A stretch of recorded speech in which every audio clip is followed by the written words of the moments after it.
Feeling backed up? Toss those stool softeners, people. In today's video, I'm going to be sharing my top 4 tips to solve your constipation problems for good.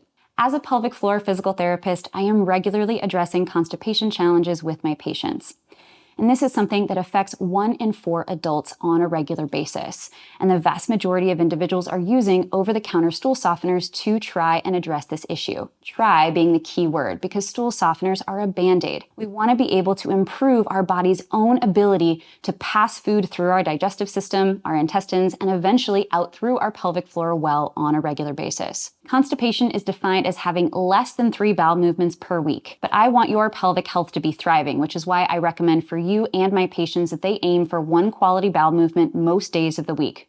So in order to do that, these next 4 tips are going to be essential, and be sure to stick around to the end where I talk about the importance of your hips and pelvic floor muscles being able to move optimally to help you get that poop moving out well too. Tip number 1. Having fiber at every meal. Fiber-rich foods are things like fruits, vegetables, and whole grains, basically foods that require you to chew them well before you can swallow. Fiber is really important to help our stool be able to move through the intestines regularly. I find for many of my patients who suffer with constipation, they are either not eating enough fiber throughout their day, or they are eating too much of it all at one meal. We need fiber to be spaced out through all of our meals in order for it to be most effective. Another really important piece here is making sure that we are chewing our food well. Fiber-rich foods require us to have to chew them well before we can swallow. And chewing is a really important process that actually stimulates different signals all the way down to our intestines to help them also continue to move well, to help us have regular bowel movements too. So look for ways to add a fruit to your breakfast, a side salad for lunch, and some beans with your dinner. Tip number 2. Drink hydrating beverages throughout the day. I find many of my patients with constipation are either not drinking enough or they're drinking too much all in one sitting. We want to space it out throughout the day to have its greatest effect. We need hydration so that can help to move our stool throughout our GI system, as well as to help with pooping easily. Otherwise, we're going to have painful bowel movements and we're going to have more hard stools that are harder to pass. Caffeinated beverages like coffee and tea are not hydrating. For every cup of those that you have throughout your day, you want to match that with the same amount of water.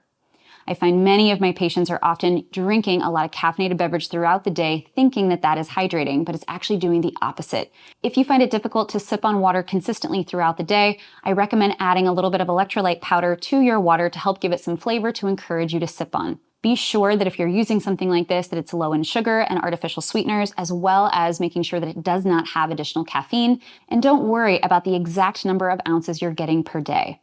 The whole rule about aiming for 8 glasses of 8 ounces of water per day doesn't actually have any hard science behind it. I instead encourage my patients to look at the color of their urine. You want to aim for a light yellow color. If it's more clear, that means that you're overhydrating and your body is actually having to flush out a lot more of that water through your day. If it's on the darker yellow to orange-brown color, you're definitely underhydrating.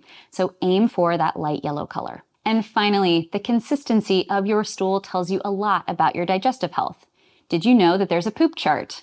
It's called the Bristol Stool Chart. And we use this to be able to help individuals know about the quality of their poop and what they need to do differently if they're not in an optimal range. If you are eating well and hydrating well, you are going to be in this range. You're doing a great job if you are here on a regular basis. However, if your poop looks more like this, then you're definitely dehydrated and need to up your water intake. Tip number 3, use a squatty potty or yoga blocks underneath your feet for optimal poops. The most optimal position for our body to poop well is actually in a deep squat. This means that our knees need to be higher than our hips. In today's modern world, our toilets are often much higher than this, meaning that our knees are at equal height or lower than our hips, which makes it harder to poop well. So there's actually a muscle of the pelvic floor called your puborectalis that closes off the base of the rectum. This is important so that we don't have a bowel movement when we don't want to. But when we do want to go to the bathroom, we want that muscle to open and lengthen. And it does that best when we are in a deep squat position. Hence why we want our knees higher than our hips. So use a squatty potty underneath your feet or yoga blocks to be able to prop those knees up higher so that you can be able to poop well and more easily. And if you want to learn more about how to set your body up more specifically for your bathroom and toileting with a squatty potty, how to breathe well to be able to eliminate more efficiently, be sure to check out that video in the description below. Tip number 4, fix your hip tightness. Our hip muscles and our pelvic floor muscles work together.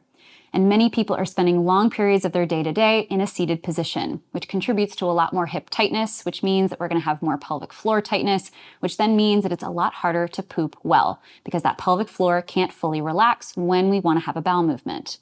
So it's really important that we're incorporating movement regularly into our day-to-day routine. So I recommend encouraging yourself to set a timer and stand up every hour when you're working at your desk.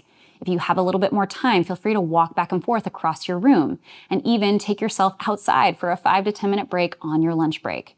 This helps a lot to encourage more flexibility and movement around your hip, which in turn will help your pelvic floor. And if you're looking for specific exercises to address your hip tightness and improve your ability to poop well, be sure to check out my next video. Thanks for joining me for today's video. I hope you found these tips to be helpful, and I'd love to know in the comments below, what other tips do you have to help everybody poop better?